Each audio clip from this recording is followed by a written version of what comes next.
Welcome into another installment from the Fantasy Authority. My name is Nathan Henry, and I'm super excited to talk to my buddy CJ Lang about some rookie wide receivers today. You can follow me at Nate Henry FF, and let me tell you, you must follow CJ at ClubberLang83.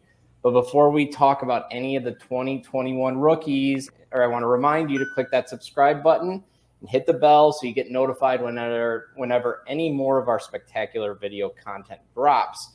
With that out of the way, let's get into it.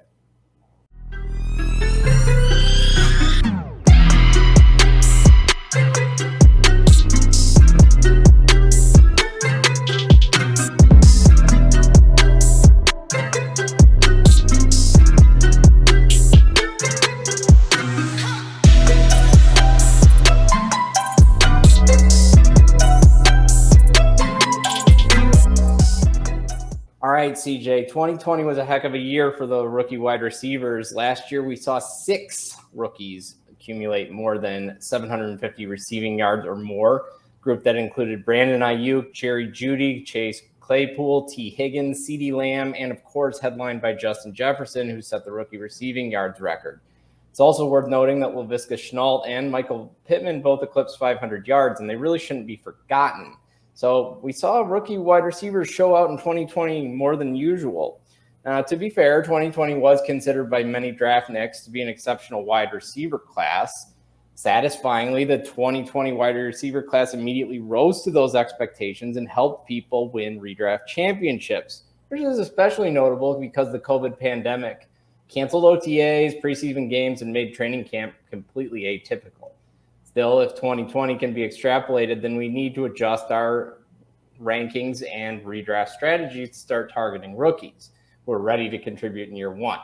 So like 2020, the 2021 rookie class is considered to be above average. So I got to ask you, CJ, do you think we're going to see another year where a significant number of rookie wide receivers are worth drafting in redraft leagues and will be helpful week to week? For me, it is an emphatic yes, Nate. If we even look back further at the 2019 rookie draft class, there was only one player that eclipsed more than 740 yards, and that was Terry McLaurin, who had 919. Fast forward to last year in 2020, and there were 6 wide receivers who eclipsed that mark, including, like you had mentioned, Justin Jefferson's ridiculous 1,400-yard season.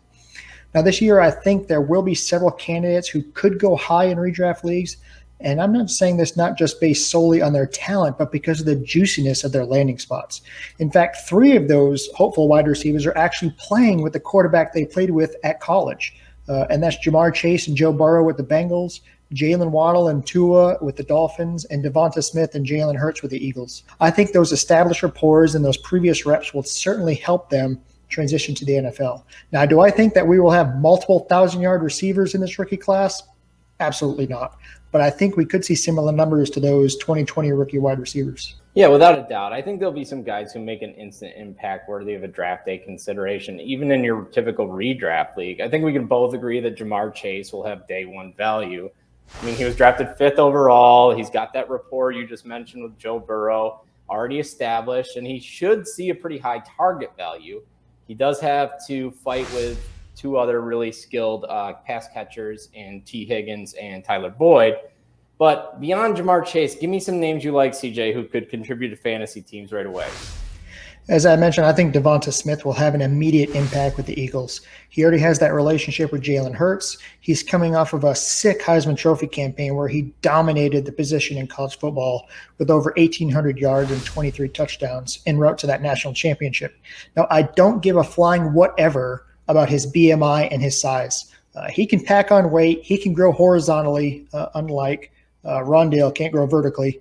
But Devonta has never averaged less than 15.4 yards per play in his entire career. He will be a great complement to Jalen Reagor, and I don't see any reason why he can't have the same success in the pros as he did in college. Yeah, I love Smith. I like the landing spot in Philly. I think he's going to be somebody that Hurts looks to a lot. I think Zach Ertz is somebody who's probably on the way out. So there's a lot of targets that are going to open up that way. Travis Fulgham kind of made an impact, but Smith has way more talent than that guy. So I agree. I like that one. Who else you got? Another guy I think can be a great producer this season is Jets wide receiver Elijah Moore. Now, if you think of the Ole Miss receivers from last year, Moore is definitely not A.J. Brown or DK Metcalf, but he is one of those guys who landed in a great spot. He has rookie quarterback and overall number 2 pick Zach Wilson, running new head coach Robert Saleh's offense. I believe Elijah Moore has a great shot at getting significant looks as his competition is not really the strongest. Free agent Corey Davis, Keelan Cole there, returning wide receiver Jamison Crowder, and sophomore Denzel Mims, who I'm not sure about yet. Elijah has been compared to Antonio Brown for his amazing speed, great hands, his quickness, and his smooth route running. He could be the next great NFL slot receiver, and I honestly don't see anyone stopping him from being the wide receiver 1 in that team by October. Is this one of those situations you think that might be a little later in the year that he starts to make an impact, like maybe once Zach Wilson starts getting comfortable? Yeah, I think that whole offense probably needs a good month or so. But hey, this is a 16, 17-week season now, right? So we'll have plenty of time for him. For sure. Well, speaking of great landing spots and lots of opportunity, the name I want to bring up is Amon-Ra St. Brown. Now, you probably know me as a Lions fan, so you're going to think this is a homer pick, but look, this is all about opportunity. Now, like all the other people we've mentioned, we're going to temper our expectations on this, but this is just all about opportunity and talent. Without a doubt, and I think you'll agree with me, CJ, that this is the most talented wide receiver on the Lions team right now. And I think that talent eventually is going to overcome some of those trusted vets. Now, we shouldn't completely disregard Tyrell Williams and Brashard Perryman. They were brought in for a specific reason. The coaching staff loves their run blocking ability. And that's something St. Brown's going to have to be able to prove to be able to have that full opportunity. Because if he's only on the field for 40% of the snaps, yeah, he may be the most talented, but he's just not going to see the target value that you need. What do you think about St. Brown as a sleeper? I absolutely love the landing spot, and I think you're absolutely right. I think he's got a clear path to targets in that offense. Jared Goff is not garbage either. He's effective pass thrower. He threw a lot to Bobby Trees and Cup there in LA. I think with a solid running game too, with Jamal Williams and DeAndre Swift, I think that team will be fine. I think St. Brown will get a lot of targets. Should be noted that no matter what happens, I think TJ Hawkinson's going to lead that team in targets. All right. I like these picks a lot. I think there's a lot of good stuff we went over, but you got any last minute names you want to throw in real quick before we get out of here? Yeah, absolutely. I think you need to keep your eye out for Nico Collins of the Houston Texans. Now, right now, things don't look too great because it looks like Davis Mills might be throwing him the ball. But if Deshaun Watson does end up playing this year, Nico's value is going to skyrocket. He was the number 2 ranked wide receiver coming out of the state of Alabama, just behind Henry Ruggs in his recruiting class. But as you know, from Michigan, he went to Ann Arbor instead of Tuscaloosa. And even though he played his heart out for the Wolverines, he never really got the visibility. I know that hurts to say, Nate, because you are up there. But if he would have stayed in SEC country, he probably would have been a first-round pick. So keep him on your radars. Add him to the back end of your bench, just like Elijah Moore. Don't expect things right out of the gate. Give him a little time to simmer and build, and he'll be fine. Yeah, big body wide receiver with an inaccurate quarterback. That's the type of situation where he might just heave up a few and make you happy on the week you're forced to play him.